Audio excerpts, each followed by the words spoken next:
بسم الله الرحمن الرحيم.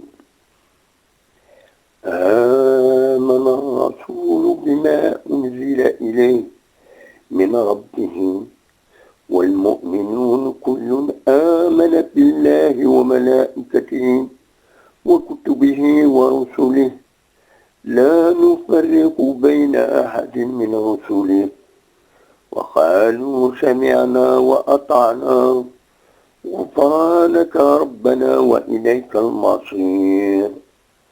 لا يكلف الله نفسا إلا وسعها لها ما كسبت وعليها ما اكتسبت ربنا لا تؤاخذنا إن نسينا أو أخطأنا ربنا ولا تحمل علينا إصرا كما حملته على الذين من قبلنا ربنا ولا تحملنا ما لا طاقة لنا به واعف عنا واغفر لنا وارحمنا أنت مولانا فانصرنا على القوم الكافرين.